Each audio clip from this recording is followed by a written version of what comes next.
Dice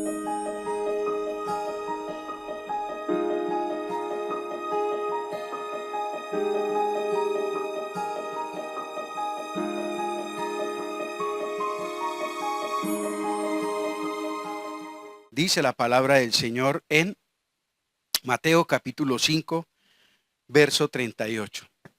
Oísteis que fue dicho, ojo por ojo y diente por diente. Pero yo os digo, no resistáis al que es malo. Antes, a cualquiera que te diera en la mejilla derecha, vuélvele también la otra. Y al que te quiera ponerte a pleito y quitarte la túnica, déjale también la capa. Y a cualquiera que te obligue a llevar carga por 1 milla, ve con él 2. Al que te pida, dale. Y al que quiera tomar de ti prestado, no se lo rehuses. Muchas gracias, amado mío, por tu palabra, por esta mañana, Señor, que hemos podido congregarnos.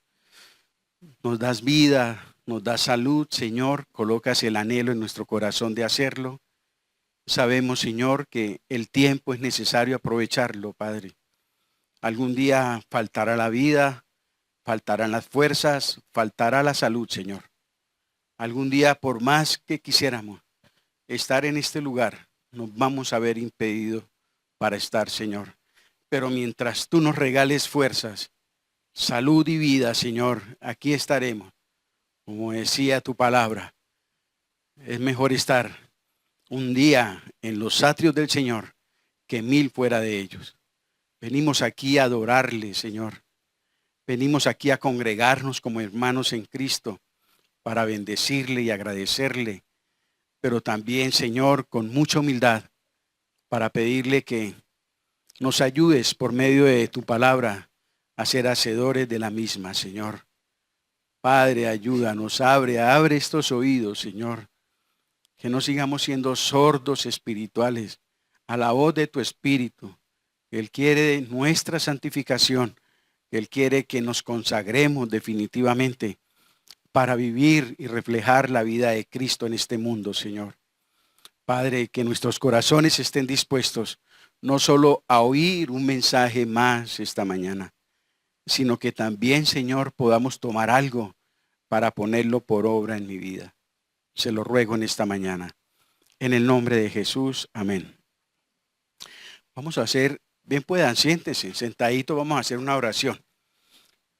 Algunos de pronto no la conocen, pero hubo una hermana en Bello, hay una hermana en Bello que se llama Gloria Uribe. El marido falleció, Carlos. Don Carlos falleció el día de ayer, me comunicó ahora una hermana. Entonces, ¿lo están velando en dónde, hermana? Lo están velando en Los Olivos. Eso queda cerca al Parque de Bello, ¿cierto?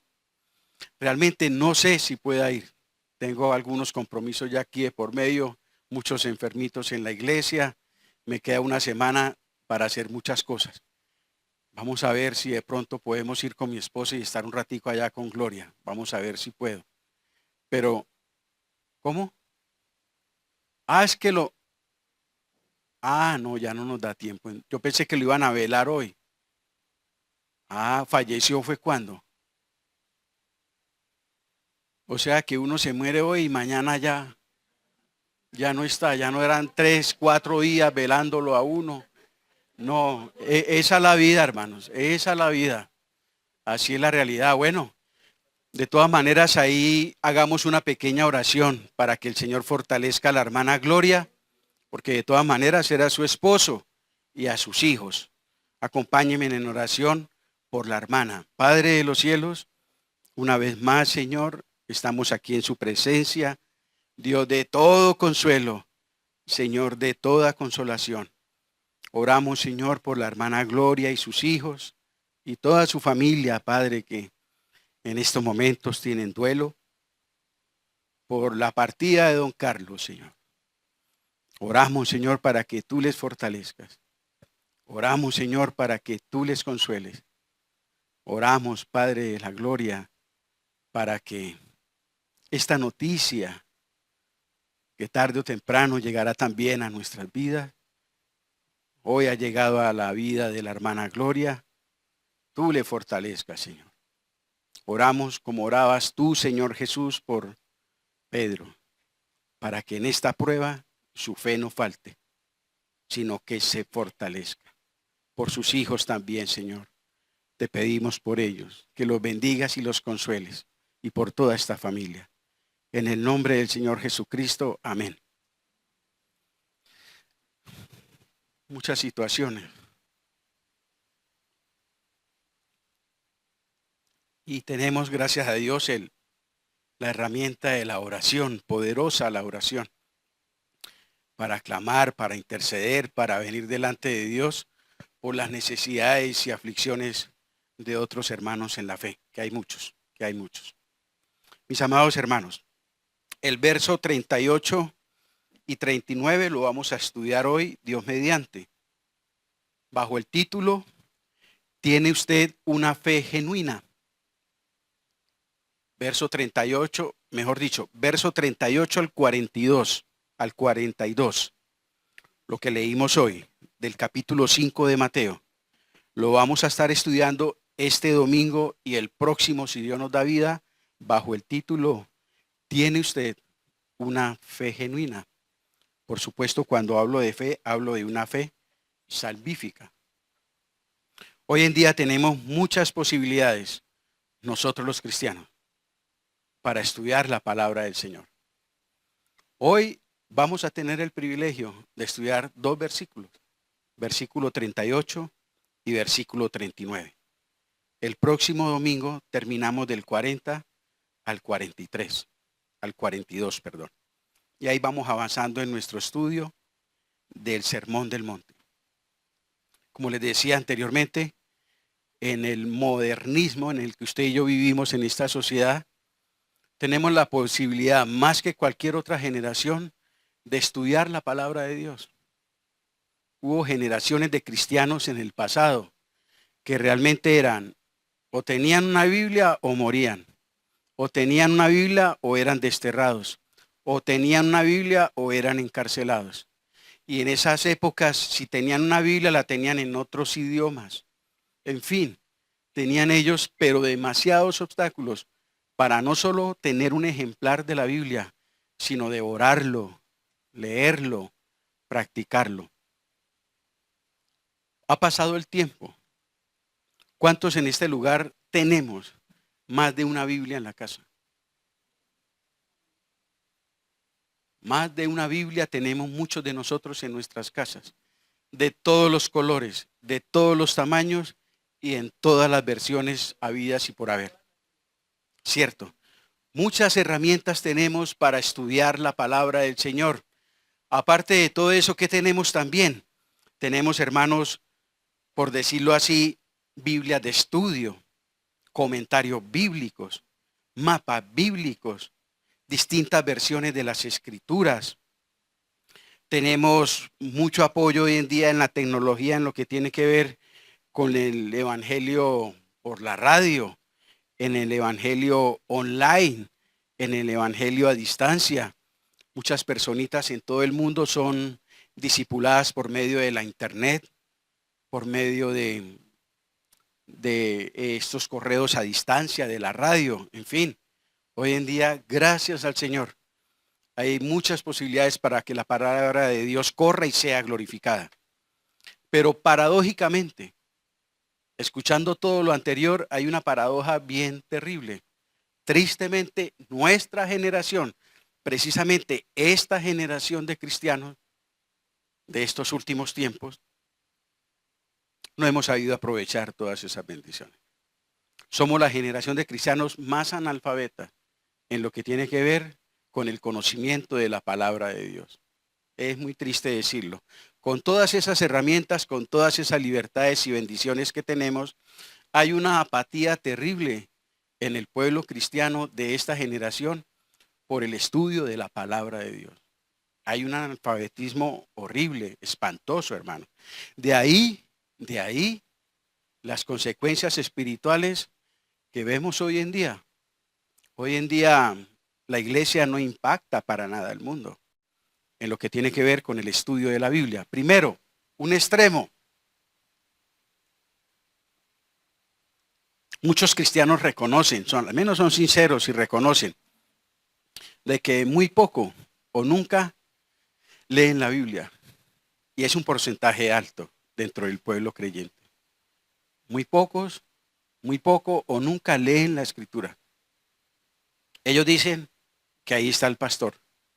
Los pastores, los líderes, los ministros, ellos son los que tienen esa responsabilidad de estudiar la Biblia, de interpretarla y de transmitirla.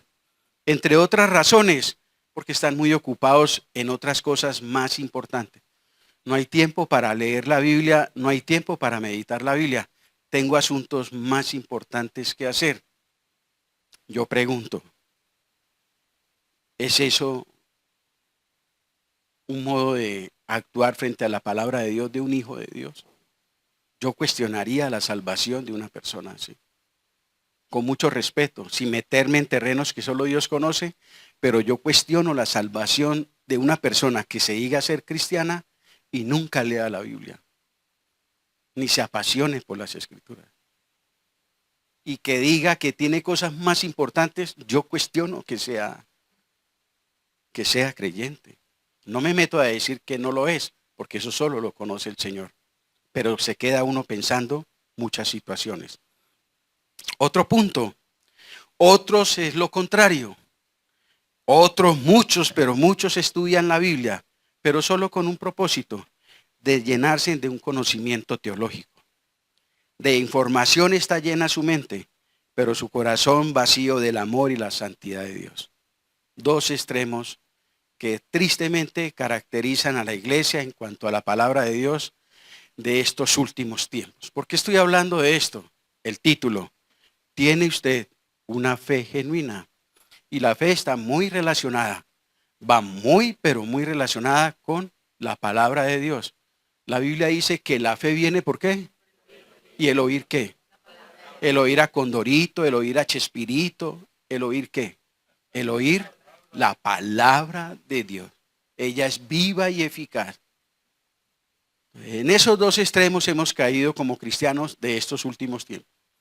O no hay ningún tipo de interés por estudiarla y conocerla, o simplemente voy a ella para llenarme de información, de información, de información.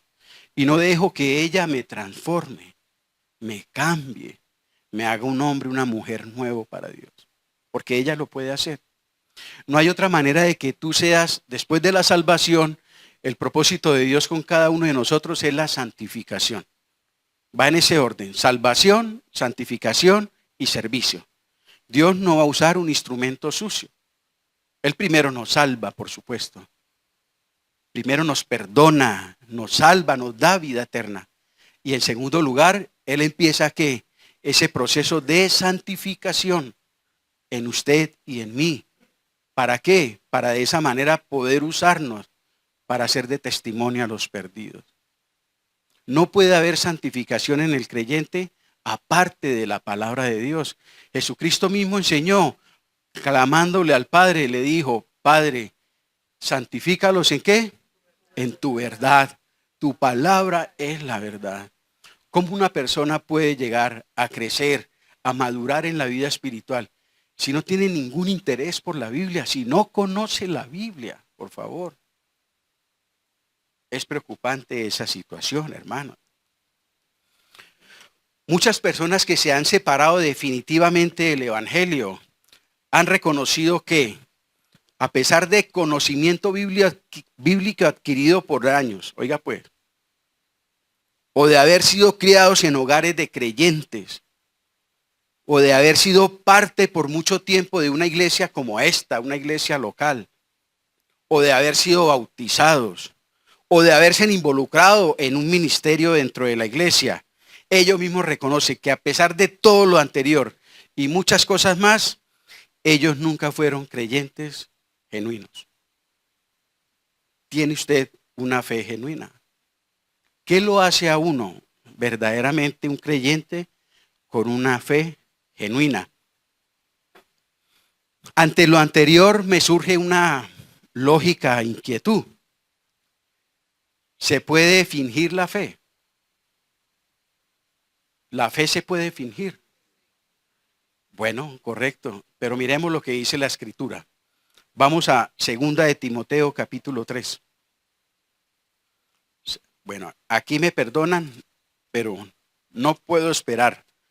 Segunda de Timoteo 3:5 dice, Pablo hablando de los últimos tiempos, también debes saber esto, que en los postreros días vendrán tiempos que peligrosos. Él se está refiriendo a estos tiempos. Esta profecía que se da aquí acerca del carácter, es decir, acerca de la manera de vivir de las personas de los últimos tiempos. Esa profecía tiene mucha, pero mucha, mejor dicho, ni porque Pablo estuviera leyendo un periódico del día de hoy, ni porque Pablo se sentara a escuchar las noticias de Caracol. Todo lo que Pablo describe aquí, haga de cuenta que él hubiera sido sacado de aquí y llevado a ese entonces. Pero obviamente él estaba hablando inspirado ¿por quién? Por el Espíritu Santo. Pero es exacto. Esto fue escrito hace aproximadamente 2000 años. Y la manera como él describe, la manera de comportarse, la sociedad de los últimos tiempos, realmente es muy exacta con el tiempo en que usted y yo estamos viviendo. También debe saber esto, que en los postreros días vendrán tiempos peligrosos. Tiempos peligrosos, ¿por qué? Porque el ser más peligroso de este planeta no son los leones, ni los cocodrilos. Somos nosotros los hombres. Y no hay nada más peligroso que la humanidad alejada de Dios. ¡Ja! No hay nada más peligroso en un hogar que en ese hogar no esté Dios. No hay nada más peligroso para un hombre en una sociedad como esta que vivir lejos de Dios. ¿Por qué? Y aquí empieza a describir el carácter de los hombres de los últimos tiempos. Porque habrá hombres en primer lugar, ¿cuál? Y de ahí se desprenden todos. Somos hedonistas, egoístas. A pesar de venir a un lugar como estos, a pesar de decir que somos cristianos, nuestra vida refleja que no nos importa ni Dios ni las personas, sino solo yo. Este es el pecado más terrible que caracteriza a la sociedad de estos últimos tiempos. Un egoísmo terrible, un egocentrismo increíble, en todos los niveles, con las consecuencias que todos conocemos. Ya los hijos son como un estorbo para mi vida. No quiero tener hijos, porque no, me arruina mi carrera, me arruina mi vida. Cuando nosotros antes la paternidad y la maternidad estaba asociada con qué, con bendición, ¿cierto?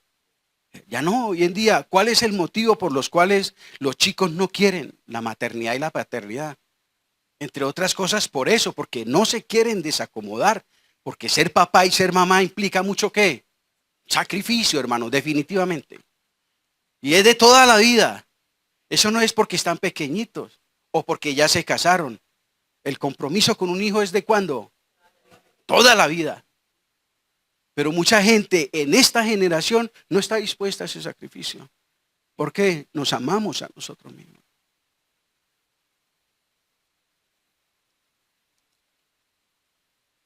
Ávaros, vanagloriosos, soberbios, blasfemos, desobedientes a los padres, ingratos, impíos. Mire todo lo que está diciendo aquí. Está hablando de la manera, del carácter de ser de las personas. Y todo esto tiene aplicabilidad en este contexto actual. Sin afecto natural, implacables, calumniadores, intemperantes, crueles, aborrecedores de lo bueno, traidores, impetuosos, infatuados, amadores de los deleites más que de Dios. Mire el 5, que tendrán apariencia de piedad, pero negarán la eficacia de ella. ¿Qué dice? ¿A estos qué? A estos evita. ¿Se puede fingir la fe? Por supuesto. Aquí está hablando de personas en un contexto de iglesia, pero que manifiestan estas conductas. Ellos creen que son cristianos, pero viven de esta manera. Pero viven de esta manera. Ese es su estilo de vida, mis amados hermanos. Tienen la apariencia, pero les falta la eficacia del evangelio. Solamente el poder del evangelio, el poder del Espíritu Santo trae verdaderos cambios al corazón del ser humano. Ellos comprenden bien la palabra de Dios. Ellos no actúan de esa manera porque no comprendan. Ellos entienden muy bien el evangelio. Lo que pasa es que no lo quieren obedecer. Lo rechazan. Tito 1:16. Ahí pasemos una página. 1:15 dice, todas las cosas son puras para los puros, mas para los corrompidos e incrédulos nada les es puro, pues hasta su mente y su conciencia están ¿qué? Corrompidas. Profesan, mire lo que dice, hablan, se identifican como cristianos. Profesan conocer a Dios, profesan tener una comunión con Dios, porque de boca nosotros podemos decir muchas cosas. Pero mire lo que dice aquí la palabra. Pero con los hechos, ¿lo qué? Lo niegan. ¿Se puede fingir la fe? Pero por supuesto que sí. La palabra de Dios nos enseña. ¿Cuál es el peligro de esto? De una fe fingida. En el contexto de Mateo capítulo 5, ya lo vimos un versículo y vamos a ver uno más adelante en el capítulo 7. El peligro de una fe fingida es terrible, hermano. Es terrible porque tiene que ver con consecuencias eternas. Jesucristo dijo en este contexto del Sermón del Monte, no todo el que me dice, Señor, Señor, entrará al reino de los cielos. Y en capítulo 5, el versículo 20, dice el Señor Jesucristo, pues os digo que si vuestra justicia no fuere mayor que la de los escribas y fariseos, ¿no entraríais en qué? No entraréis en el reino de los cielos. Es decir, si su conducta, si su testimonio no es diferente al de estos señores, ustedes están igual y peor que ellos. Porque esta gente vive de apariencias. Ellos son unos religiosos, dice Jesús. Ellos son unos hipócritas espirituales. O sea, se presentan de muy espirituales. Ayunan, se echan agua en la cara, ofrendan para que todo el mundo los vea, oran en las esquinas para que todo el mundo los alabe. Ellos, esa es la vida espiritual de ellos. Pero son sepulcros ¿qué? Blanqueados. Y entonces el Señor Jesús nos dice, si su justicia, si su estilo de vida, si su carácter no es mayor que la de ellos, ustedes tampoco entrarán al reino de los cielos. Y no es por obra, porque la justicia mayor a la de ellos es la justicia de Cristo. Es la justicia de Cristo. Pero cuando la justicia de Cristo es imputada a un pecador, ¿hay qué? Hay cambio. Hay una vida nueva. Hay una vida transformada. Hay una vida que de una vez marca diferente con la vida de los fariseos y escribas. Ellos confiaban en su propia justicia. Y su vida espiritual era un desastre. Eran unos hipócritas espirituales. Dios mismo los confrontó y de manera personal. Entonces, Señor, si no es la justicia de ellos, ¿cuál justicia es para entrar al reino de los cielos? Pues la justicia de Cristo. La que Él consiguió para nosotros, ¿en dónde? En la cruz del Calvario. Esa justicia se le imputa a todo aquel que se arrepiente y cree en Él. Pero viene una transformación, viene un cambio, hermano, inevitablemente a la vida de esa persona a la cual la justicia de Cristo le ha sido imputada. Justificados pues por la fe, tenemos paz para con Dios, ¿por medio de quién? Del Señor Jesucristo. Fingir es actuar y no mostrar lo que somos en realidad. Es vivir para mostrar a otros lo que ellos quieren ver. Eso es fingir, eso es ser un hipócrita. Yo voy a hacer o voy a decir o me voy a comportar lo que ellos quieren que yo sea. Así no sea verdad en mi vida.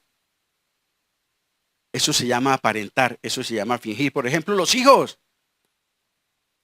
cuando están chiquiticos no tienen opción. ¿Van o van a la iglesia con los papás? ¿Sí o no? No hay que preguntarles. ¿Van o van? problema es cuando empiezan a crecer. 15, 14, 16 años, 17 años, que ya empiezan a cuestionar, a pelear, a alzar la voz. Hasta que llega y dicen, no, ya no voy. Es que no me gusta. Es que no vuelvo. Ya me cansé de aparentar. Ya me cansé de fingir. Papá y mamá, ¿sabe qué? ¿Por qué iba yo a la iglesia? Por ustedes. Porque si no iba a la iglesia no me compraban el celular. Porque si no iba a la iglesia me echaban cantaleta. Porque si no iba a la iglesia me miraban feo. En fin, yo simplemente iba allá a esa iglesia por ustedes. Pero ya me cansé. Ya quiero ser el que soy. Ya no quiero fingir más. A esa iglesia no vuelvo más. Los fariseos eran así. Jesús dice de ellos que ellos hablaban mucho y hacían poco. ¿Tiene usted una fe fingida? La Biblia dice, no os engañéis. Dios no puede ser burlado. ¿Tiene usted una fe genuina? Es realmente importante lo que estamos hablando. Otro versículo en la Biblia, primera de Pedro 1:9 dice, mas el fin de nuestra fe, ¿cuál es?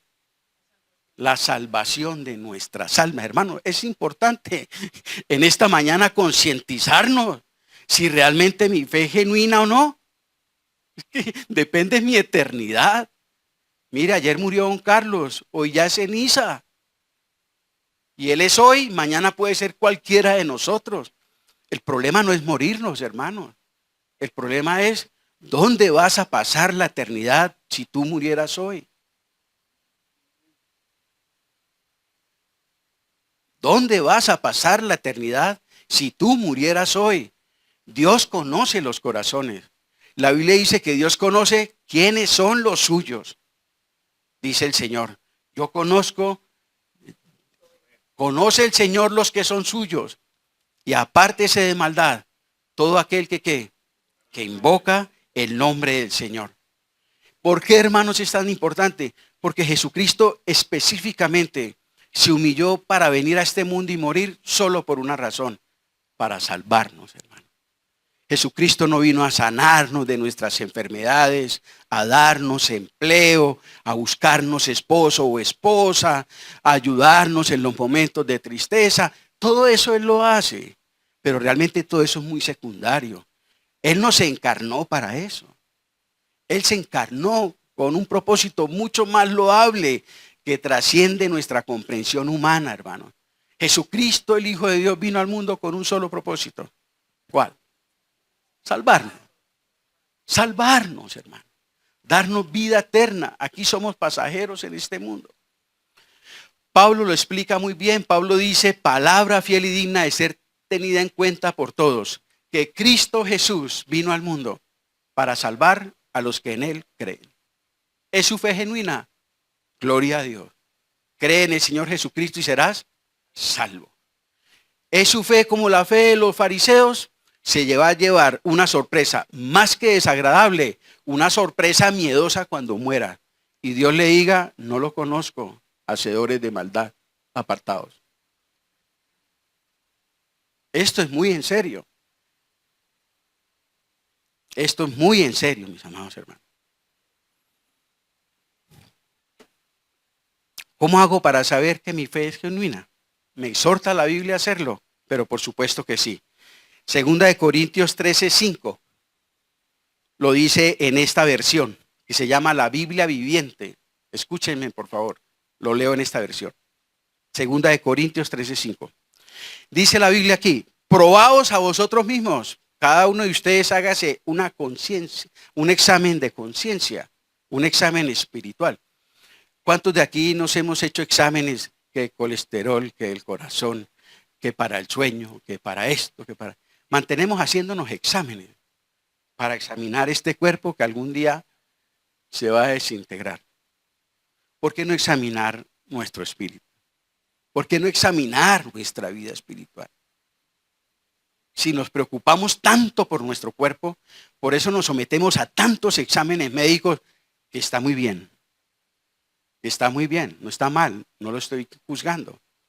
Pero si mostramos interés por un cuerpo que hoy es y mañana no es, hermano, ¿Cuánto no también mostrar interés por examinar nuestra vida espiritual, por evaluar nuestra vida espiritual? Aquí lo enseña la Biblia. Aquí dice el apóstol: probaos a vosotros mismos, y pregunta: ¿sois realmente cristianos? Esta pregunta lo confronta a uno. Y uno lo pregunta, y por lo general la gente, muchas personas dicen: claro, ¿cómo no voy a ser cristiano si yo voy los domingos a la iglesia? Yo no volví a fumar cigarrillo. Yo me bauticé. ¿Cómo no voy a ser cristiano si llevo 30 años sirviendo de ujier en la iglesia? ¿Cómo no voy a ser cristiano? La pregunta es muy en seria. ¿Sois realmente cristianos? ¿Sientes cada vez más la presencia y el poder de Cristo dentro de ti? Un verdadero cristiano, todos los días, tiene un amor grande, grande, grande por Dios, por su palabra, por su presencia, por su obra. Cada día uno busca, se esmera por morir más y más a este mundo y estar más cerca de Dios. Por eso lo dice ahí. ¿Sientes cada vez más la presencia y el poder de Cristo dentro de ti? Ese poder que te transforma, que te llena de amor, que te llena de santidad, que te llena de gracia, que te llena de verdad. Siente que cada día el Señor te llena más y más de eso.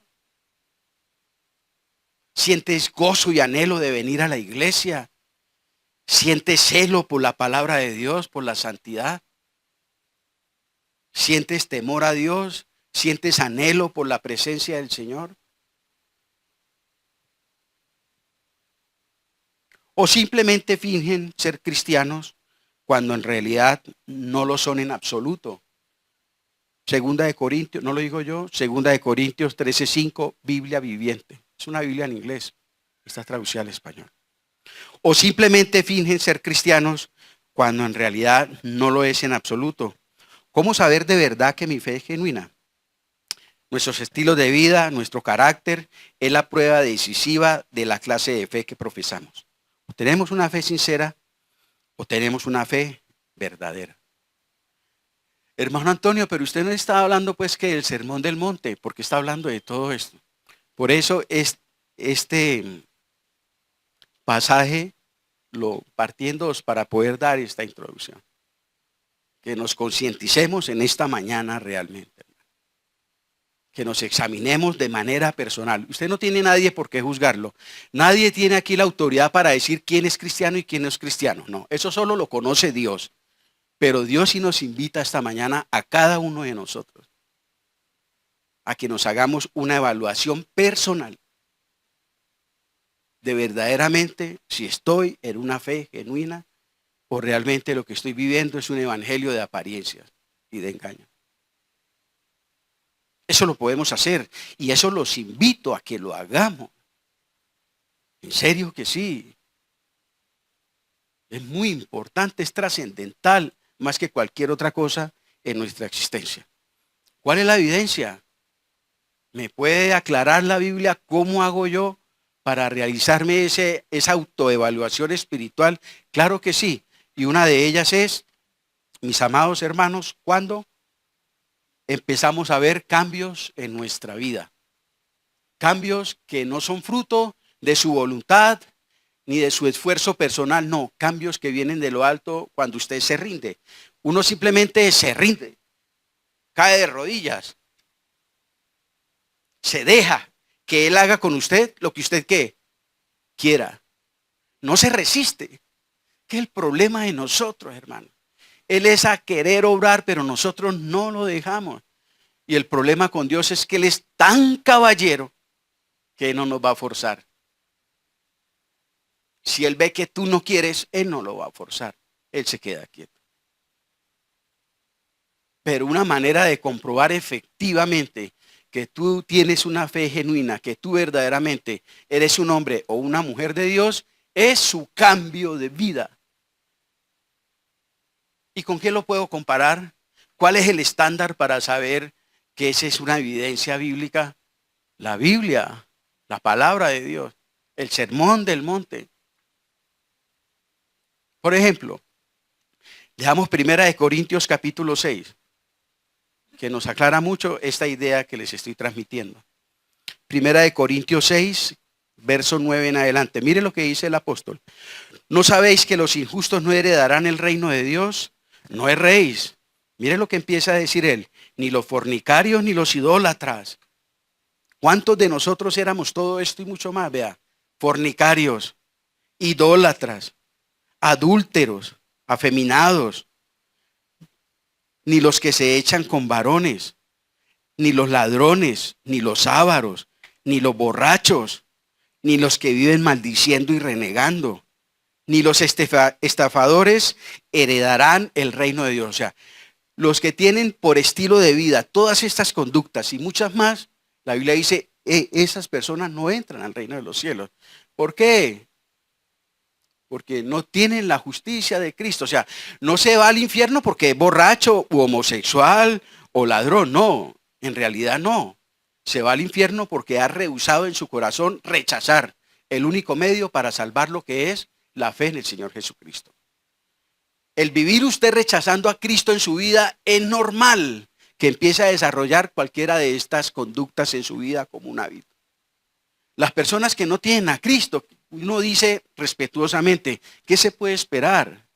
Que mientan, que roben, que adulteren, que estafen. Claro, hermano. El mismo Jesús lo dijo, un árbol malo no puede dar buenos frutos. Pero si tú dices que eres cristiano y vives con el tabaco de marihuana en la boca, con la botella de aguardiente en tu casa, con la mujer que no es tu mujer, mintiendo, estafando, robando, maldiciendo, y ese es su estilo de vida, no, bájese de esa nube, usted no es cristiano, lo dice aquí la Biblia. Pero mire lo que ocurre cuando esa persona llega a Cristo. Verso 11 dice, ¿y estos qué? Erais, mire el verbo, pasado. Y estos erais.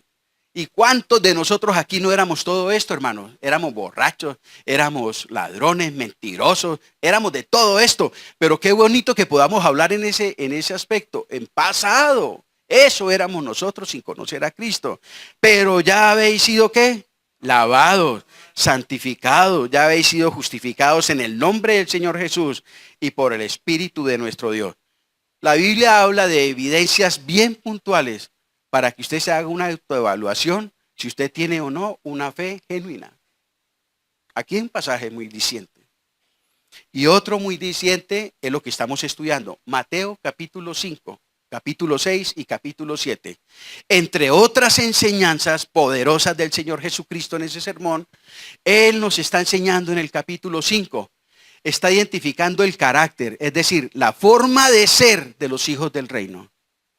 Él dice, mire, así como los hombres de los últimos tiempos se van a caracterizar por ser hombres crueles, aborrecedores de Dios, amadores de sí mismos, así como ellos se van a caracterizar por eso, mis hijos, los hijos del reino se caracterizan por esto, por su carácter.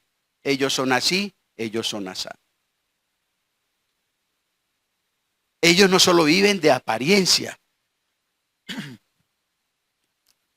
Ellos han dejado que yo de lo profundo de su corazón empiece a cambiar y a transformar sus vidas. Capítulo 5 de Mateo, muy claramente el Señor está identificando el carácter, el estilo de vida de aquellos que profesamos ser hijos de Dios. Otro punto de apoyo para que usted se haga ese examen. Usted como cristiano, como cristiana, como hijo, como hija de Dios, hágase ese examen, Mateo capítulo 5. Si usted está viviendo esos principios, si usted se identifica con esas conductas que el Señor Jesús nos enseña, gloria a Dios, usted está en una fe genuina. Empezando con las bienaventuranzas. Es que el Señor la pone, hermano, muy, muy alta. ¿Y sabe qué es lo terrible? Que esos estándares no se pueden negociar ni bajar por nada del mundo. Que es lo que está pasando en la iglesia cristiana hoy en día. Para tener las iglesias llenas, esos estándares de moral y de conducta sean ¿qué? sean, yo no puedo creer que eso sea la hora. No, yo estoy aquí muy contento hablando de la fe genuina. No, ya se me fue el reloj, definitivamente.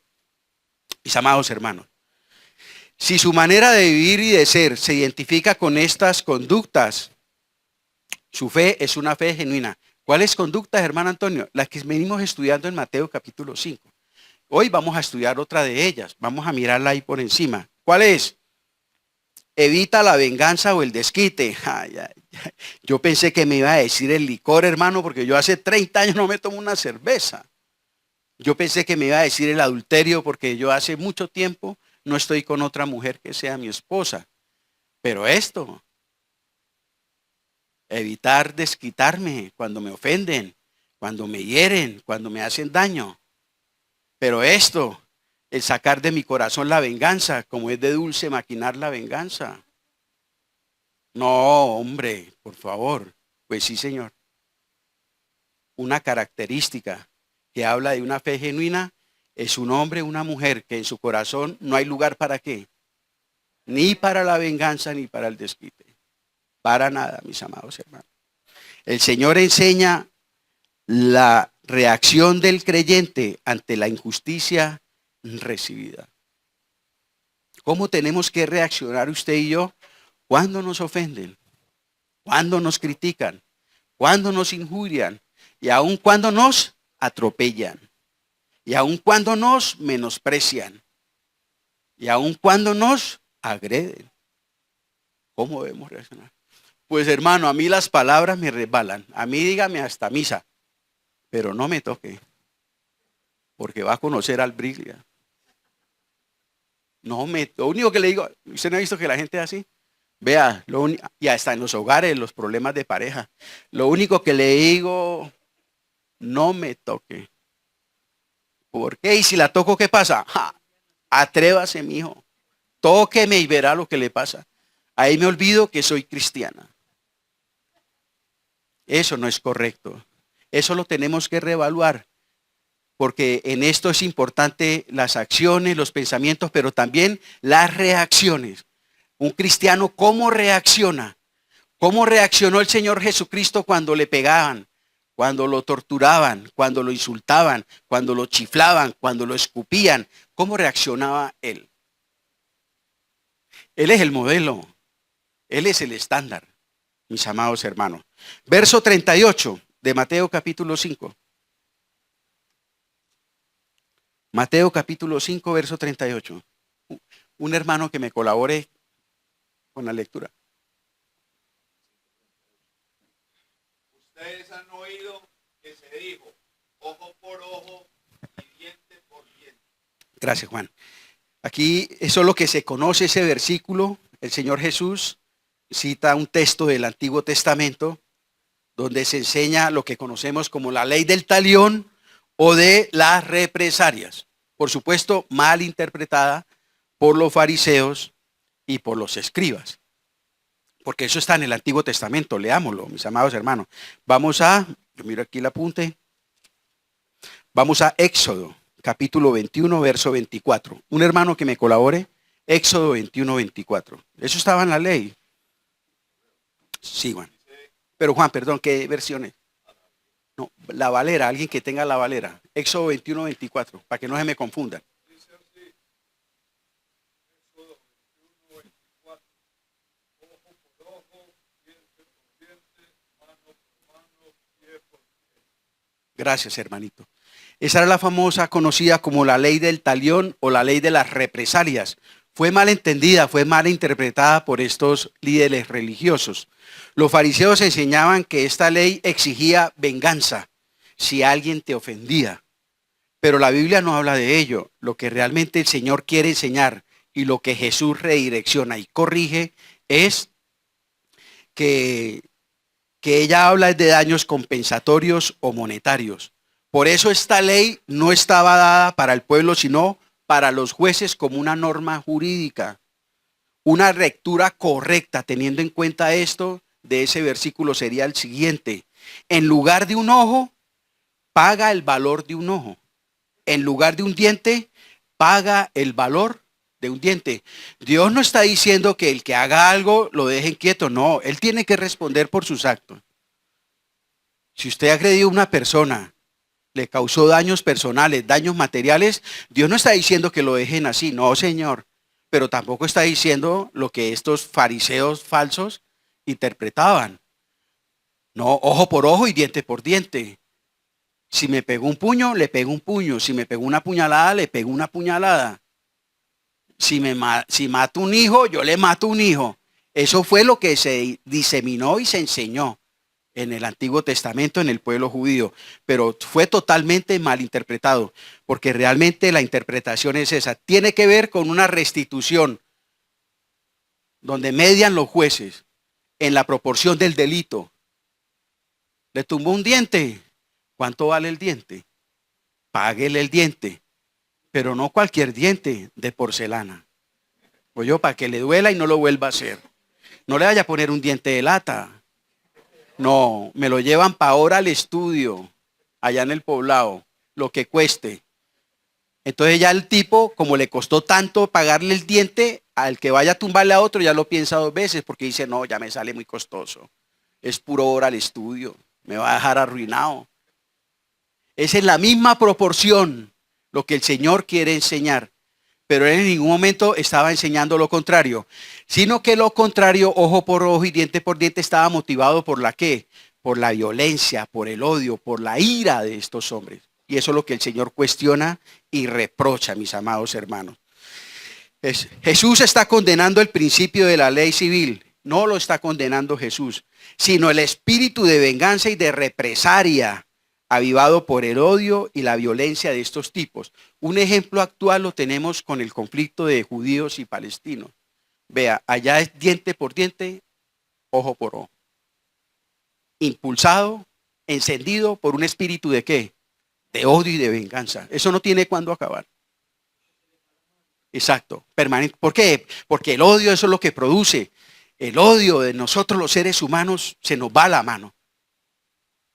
Hacemos atrocidades terribles, cosas que ni los animales hacen, hermano. Eso es lo que el Señor quiere evitar. Él dice, no, Señor, la justicia no es de ustedes, es de los jueces, pero ellos van a castigar el delito de manera proporcional. Tampoco va a quedar sin castigo.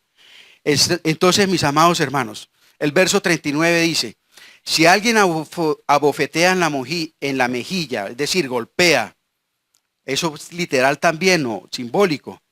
Puede ser un insulto, es que a mí no necesita que me peguen un puño físico para ofenderme, para herirme. La Biblia dice que hay palabras que son como golpes de espada. O sea, usted con una mirada, con un gesto, con una actitud, puede herir a una persona de la misma manera que pegándole un puño. En serio que sí. Usted no necesita pegarle un puño a alguien para hacerlo sentir mal, para ofenderlo, para herirlo. No necesita eso. Por ejemplo, que tú llegues cansado de tu casa. Se fueron peleados con la esposa. Y llegó cansado a su casa del trabajo. Y usted llegó con el deseo de reconciliarse. Hola, mi amor, buenas tardes. Y ella no le conteste. ¿Eso duele? Eso es peor que le hubiera pegado un puño. Y como si hubiera llegado un zapato.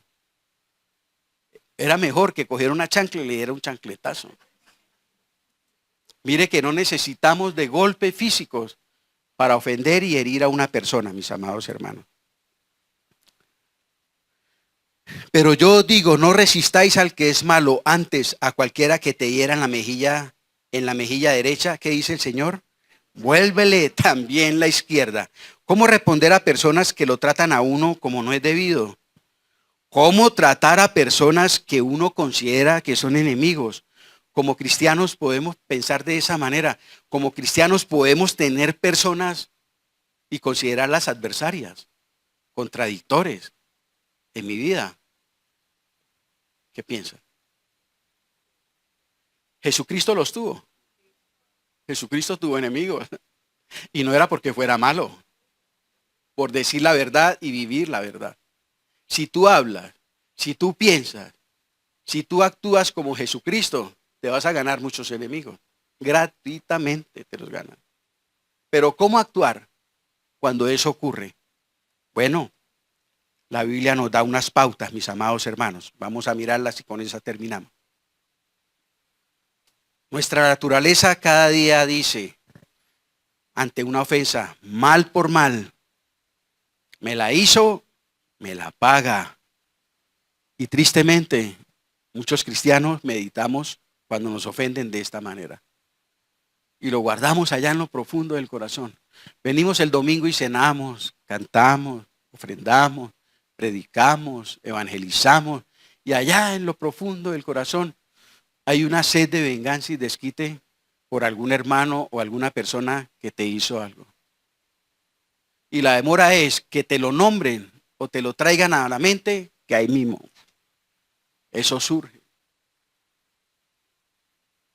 Eso sale a relucir.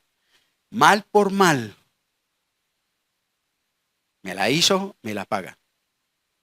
Pero la naturaleza regenerada del cristiano dice, no guardo rencor. Yo decido perdonar y orar por aquellos que me ofenden. ¿Por qué no debo vengarme? Primero, porque la palabra de Dios lo ordena. Leamos primera de Pedro 3:9. Alguien que me colabore. ¿Por qué no debo vengarme de mi enemigo, de mi adversario, del que me ofende, del que me hace daño? En primer lugar, porque la palabra de Dios lo ordena. Primera de Pachito, ya lo tiene. Bien, pues, Pachito.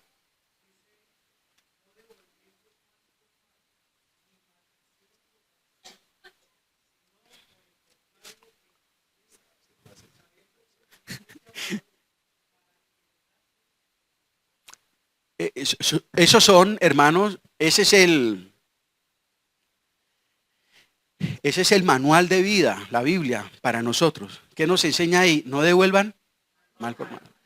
¿Qué es lo que pasa con nosotros, hermanitos? Es que oímos mucho, pero practicamos poco. Pero es muy clara. Le hacen mal, pero Señor, ¿qué tipo de mal? No importa, cualquier mal. Sea que lo miraron feo o sea que le hicieron cualquier cosa horrible. ¿Qué dice la Biblia? Bajo ninguna circunstancia hace lo mismo. No lo hagas.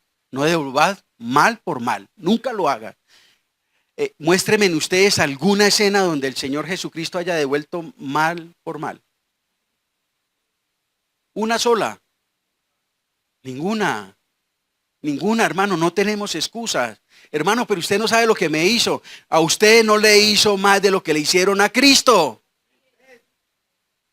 Más de lo que le hicieron a Él, a nadie de nosotros nos harán y nos han hecho. No justifiquemos el pecado, hermano. Dice, no devuelva mal por mal. No devuelvo mal por mal, Señor, ayúdame. Romanos capítulo 12. Romanos capítulo 12, Juanchito, colabórame con el verso 18 al 21. Romanos 12, 18 al 21. En realidad, Dios colocó cada miembro del cuerpo como mejor le pareció. No, Juan. Ve, por eso no lo iba a poner a leer. Él estaba que se leía. Y ahora que lo pongo, vea, con las que me sale este Juancho. Romanos 12, 18 al 21. Bien pueda, Juanchito, bien pueda. La palabra de Dios. Si es posible, en cuanto dependa de ustedes, vivan en paz con todos. Perdón, Juan. Mire lo que dice la Biblia en cuanto dependa de nosotros. Porque quiero hacer aquí un paréntesis, hermanos. Porque en las relaciones de nosotros los hombres, de nosotros las personas, muchas veces no se puede buscar una conciliación con todo el mundo. Porque la otra parte definitivamente, ¿qué? No quiere. Pero en cuanto dependa de usted, haga todo lo posible por reconciliarse, por perdonar, por sacar los deseos de venganza de su corazón. Eso es algo de cada uno de nosotros con Dios. El hermano Bernardo nos leía en la cena. Si tú traes tu ofrenda al altar y te acuerdas de que tiene algo contra alguien, deja ahí tu ofrenda, dice el Señor. Ve primero y reconcíliate y luego sí ven y trae la ofrenda. Pero hermano, mire, hay situaciones con personas, aún con creyentes, ojo pues, aún con creyentes, que se dejan usar por el diablo para una reconciliación. Pero que usted tenga a Dios por testigo, que usted se dispuso, que usted oró, que usted se humilló y que usted tomó la iniciativa de ir a buscar la paz y la reconciliación. Si la otra persona no quiso, ¿ya qué puede hacer usted? Ahí lo dice, en cuanto dependa de quién, de ustedes. Siga, Juanchito. No tomen venganza, hermanos míos, sino dejen el castigo en las manos de Dios, porque escrito está, mía es la venganza, yo pagaré, dice el Señor. Antes bien, si tu enemigo tiene hambre, dale de comer. Si tiene sed, dale de beber. Actuando así, harás que se avergüencen de su conducta. No te dejes vencer por el mal, al contrario, vence el mal con el Gracias, bien. Leo. Yo le ruego al Señor que cada uno de nosotros hoy podamos salir diciéndole, Señor, por favor, ayúdeme a poner esta palabra por obra. Hay mucho rencor en mi corazón, Señor.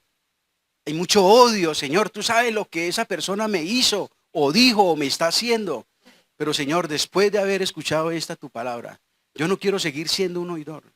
Yo verdaderamente quiero entender hoy que mi fe es genuina y que más que empezar a vivir el estilo de vida cristiana. Si tú lo dices en tu palabra, Señor, yo no voy a buscar justificaciones. Nada, nada. Tú lo dices, perdona, voy a perdonar. Tú dices, no te vengues, no me voy a vengar. Antes voy a esperar en quién, en Dios. Por eso Él dice, mía la venganza. Ustedes quédense quietos, porque resultan embarrándola. Quédense quietos, yo conozco todo. Oren por esa situación. Oren por esa persona. Y si se les presenta la oportunidad con él o con ella, que tanto daño le hizo, ¿qué dice la Biblia? Hágale qué. Pero viene la personita allá. Y ahí mismo usted, no, me cambio para la otra cena. Viene a la iglesia y de lejos ve a la personita acá y se queda atrás. O se cambia de cena. Hermanos, todo eso nos ha pasado a todos nosotros. Pero eso no debería ser así, no nos engañemos a nosotros mismos. Entonces, en primer lugar, porque la palabra de Dios que lo ordena, no os venguéis, dice el Señor. Mía es la venganza. ¿Qué te hicieron? Lo único que sé es que la ofensa que le hicieron no es más grande que la que le hicieron al Señor Jesucristo. Y el Señor Jesucristo con autoridad hoy nos demanda como pueblo de Dios a perdonar, a sacar la venganza de nuestros corazones y a esperar en la justicia de Dios. La justicia no está en tus manos ni en las mías. Dios, Él es el que hace justicia. Él es el que pelea por nosotros sus hijos. Él lo hace en su tiempo, pero lo hace. Él no nos deja avergonzados. Segundo, somos llamados a ser ejemplos de amor y de fe como cristianos que somos. Así usted diga que no le importa lo que digan los demás, sino solo lo que Dios diga. No, es hermano tan espiritual. Hermano, a mí no me interesa lo que la gente diga. Yo hago y vivo como quiera. Yo solamente vivo para agradar a Dios. Ay, qué súper espiritual. Pero enseña eso la Biblia. Él lo dice porque se está justificando. Ella lo dice porque no quiere reconocer su pecado. Justificaciones. Sacamos para todo excusas y justificaciones. Dios dice no y no. ¿Qué tenés que justificar? Mire lo que dice 2 Corintios 8:21. 2 Corintios 8:21.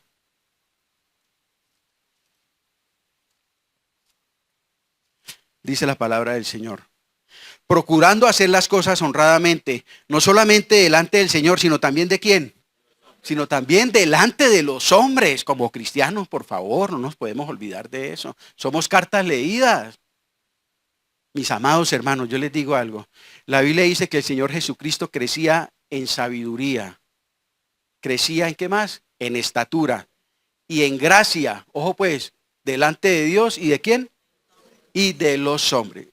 Si eso lo hacía el Señor Jesucristo, ¿cuánto más usted y yo, hermano? ¿Por qué voy al tema con esto? ¿Por qué?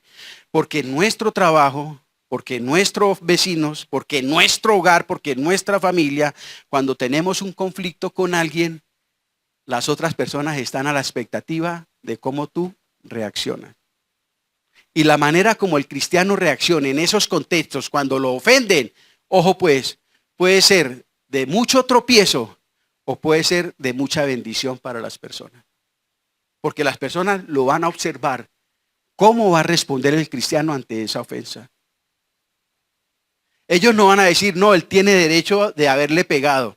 Él tiene derecho de haber hecho. No, no. Ellos van a decir, tan bravo. Y es que cristiano. Y como habla de la Biblia. Y como habla de amor. Y como habla de perdón. Y mire, casi mata a ese señor donde no se lo quitemos. Entonces a los 2 meses el cristiano va a invitar a ese a la iglesia. Compañerito, yo te invito a la iglesia. Uy, no, señor, qué miedo, yo por allá no voy. ¿Se dan cuenta? ¿Es verdad o no es verdad, hermano? ¿Cómo decir nosotros? No, no me importa lo que el otro diga, pero la Biblia dice mucho cuidado con ser de tropiezo para las otras personas. Tenemos que considerar eso. ¿Cómo reaccionamos? ¿Quién está alrededor? No es de comportarnos de manera hipócrita. No, cuando vivimos a Cristo, cuando tenemos una relación diaria y permanente con Cristo, usted simplemente va a reaccionar de manera que natural. O sea, usted no se va a forzar a cuando lo ofenden, estar con dominio propio, estar orando interiormente por esa persona, por usted mismo. Señor, por favor, ayúdame. No me dejes que me salga de la ropa, no me dejes que me provoque. Señor, te pido por ese hombre, te pido por esa mujer, cálmalo. ¿Sí me encuentro? Calladito, como lo hacía Cristo. Eso surge de manera natural cuando tenemos una relación sincera con Cristo. El fruto, el Espíritu Santo actúa y trae el dominio propio sobre esa emoción que en el momento quisiera coger yo a esa personita y jugar un partido de fútbol. Pero ya no soy yo, dice Pablo. ¿Es Cristo quién? El que vive en mí. Es de morir ese viejo hombre, es de crucificar a ese viejo hombre. ¿Por qué no debo pecar? Por el testimonio. ¿Por qué no debo buscar la venganza, el desquite de una manera desproporcional, de una manera sin medida? Por el testimonio. Vas a afectar a muchas personas en su caminar con Cristo. Somos llamados, bueno, voy a cortar. No podrás decir abiertamente un pensamiento como, ese cliente me la paga porque me la paga. Y de la misma manera como cristiano decir que usted agrada a Dios. No piense que esta actitud tiene agrado delante de Dios. Proverbios 16:7. Mire lo que dice la Biblia. Proverbios 16:7. ¿Quién me colabora con la lectura?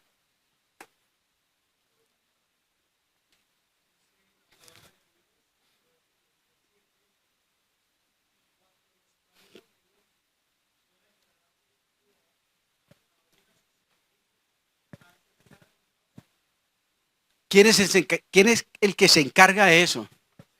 Pero ¿cuándo lo hace? Cuando tú y yo vivimos en obediencia al Señor. ¿Sabe qué hace Dios? Se metieron con mi hijo, se metieron con mi hija.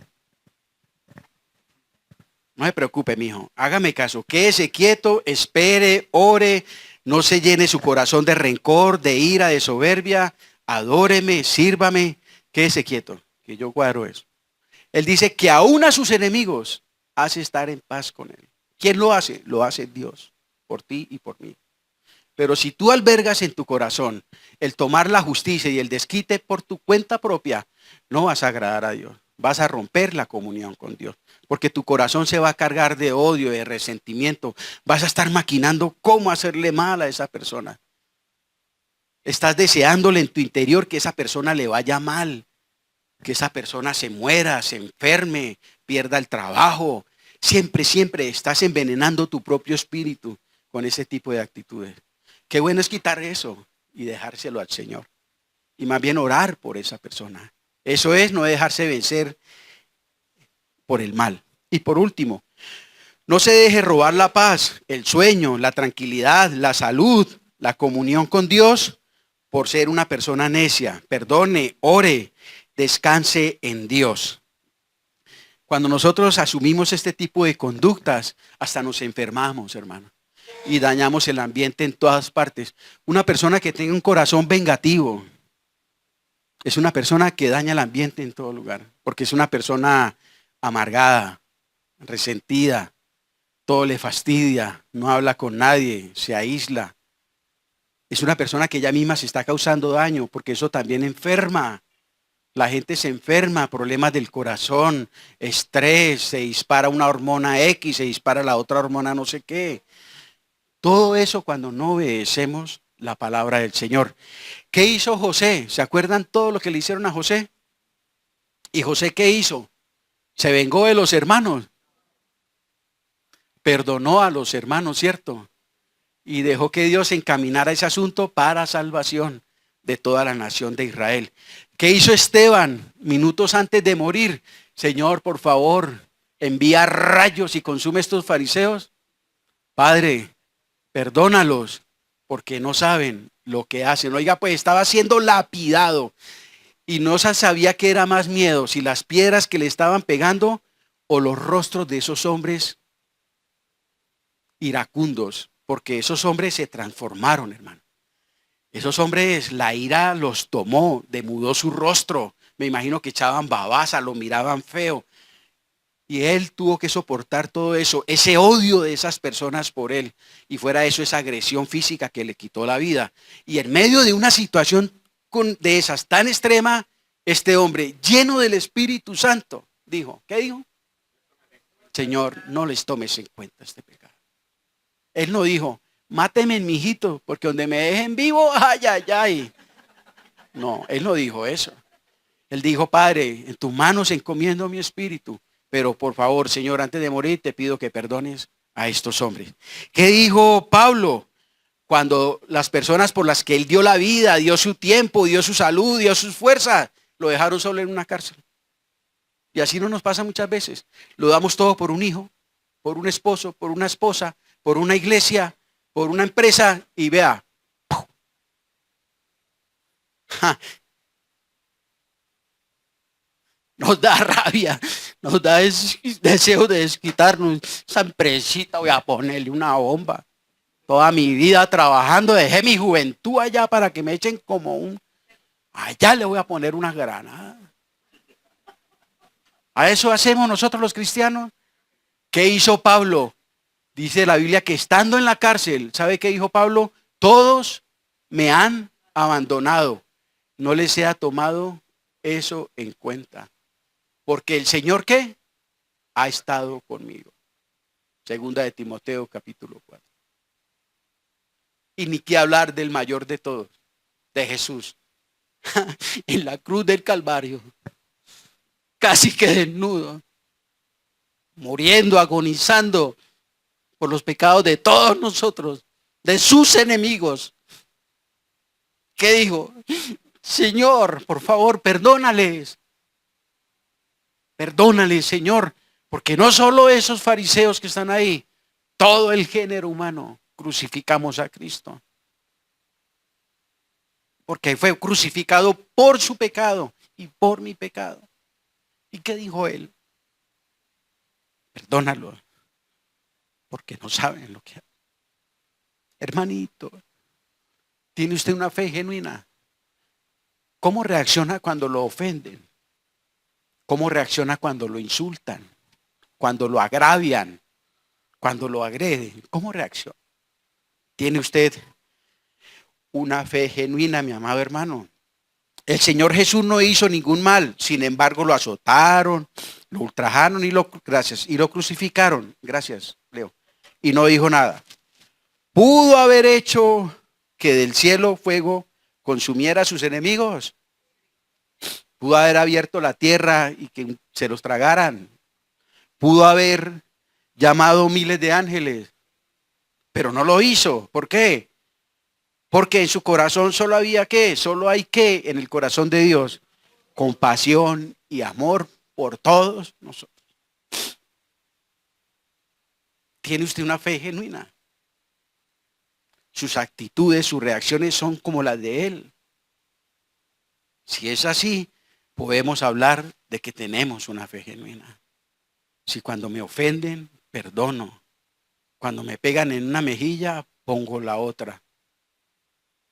Cuando aprendo a soportar todas las situaciones que ponen a prueba mi paciencia, mi amor, mi fe en este mundo. ¿Tiene enemigos? ¿Tiene adversarios? Tiene personas que lo odian, tiene personas que le han hecho daño. ¿Qué siente en estos momentos por ella? Si la recuerda ahí. ¿Qué siente en su corazón por ella? ¿Siente amor, siente compasión o siente odio o rabia? ¿Qué hace por ellas? ¿Ora por ellas o está premeditando hacerles mal?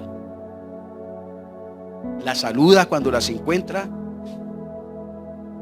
o las evade o las insulta?